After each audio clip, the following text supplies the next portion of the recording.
बसवा कल्याण तालुके के गुंटेतवाड़ी गांव में एक भाग्यश्री अलगोड़े नाम की 18 वर्षीय युवती की अपहरण कर हत्या के मामले पर आरोपियों को मौत की सजा देने की मांग करते हुए गुरुवार को चिटगुप्पा में कन्नड़ सेना कर्नाटक संगठन और टोकरी कोली समाज फातिमापुर की ओर से चिटगुप्पा के मुख्य द्वार में से एक विरोध प्रदर्शन रैली निकाली गई। यह विरोध रैली नेहरू चौक, गांधी चौक, बसवराज चौक से गुजरकर चिटगुप्पा के तहसील कार्यालय पहुंची, जहां पर तहसीलदार मंजुनाथ पांचाल के माध्यम से मुख्यमंत्री को एक ज्ञापन दिया गया, जिसमें मांग की गई है कि युवती का अपमान और हत्या करने वाले को तुरंत फांसी देनी चाहिए, अन्यथा इनकाउंटर करना चाहिए और भाग्यश्री के परिवार को आर्थिक सहायता और सामाजिक सुरक्षा दी जाए और राज्य सरकार को महिलाओं के बलात्कार और हत्या को रोकने के लिए सख्त कानून लागू करना चाहिए।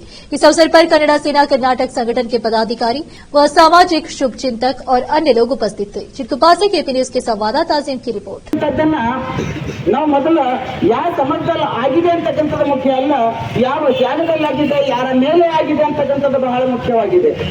ಬೀದರ್ ಜಿಲ್ಲೆಯಲ್ಲಿ ಬಸವಣ್ಣನ ನಾಡು, ಕರ್ನಾಟಕದಲ್ಲಿ ಎತ್ತಿನ ಕೈ ಬಸವ ಕಲ್ಯಾಣ. ಇಂತಹ ಬಸವ ಕಲ್ಯಾಣದಲ್ಲಿ ಇವತ್ತು ಒಂದು ಹೆಣ್ಣು ಮಗುವಿನ ಮೇಲೆ ಇಂತಹ ಒಂದು ಅತ್ಯಾಚಾರವಾಗಿ ಕೊಲೆಯನ್ನು ಮಾಡ್ತಾರೆ ಅಂತಂದ್ರೆ ಇದಕ್ಕೆ ಏನು ಅರ್ಥ ಕೊಡ್ತದೆ? ಯಾಕಂತಂದ್ರೆ ಒಂದು ಭಾಗ್ಯಶ್ರೀ ಮುದ್ದು ಮಗು ಯಾವ ಹೊಟ್ಟೆಯಿಂದ ಜನ್ಮವನ್ನು ತಾಳಿ ಬಂದಿರ್ತಾಳೆ, ಅವರ ತಾಯಿಗೆ ಎಷ್ಟು ಸಂಕಟ ಆಗಿರ್ತದ. ಅದೇ ರೀತಿ ನಮ್ಮ ಭಾರತ ಮಾತೆಯೂ ಕೂಡ ಒಂದು ತಾಯಿಯ ಸ್ವರೂಪ. ನಾವೆಲ್ಲರೂ ಆ ಭಾರತ ಮಾತೆಯ ಮಕ್ಕಳು ಅಂತಕ್ಕಂಥದ್ದನ್ನು ನಾವು ಕೊಂದು ಗಮನಿಸಬೇಕು.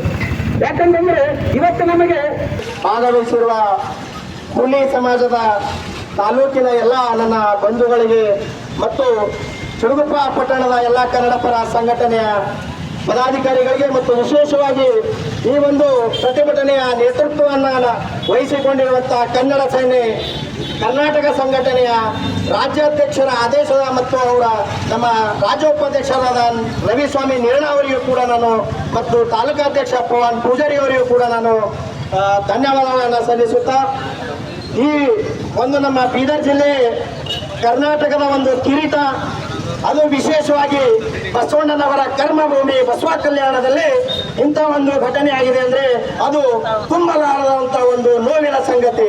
ಇದೇ ಕಳೆದ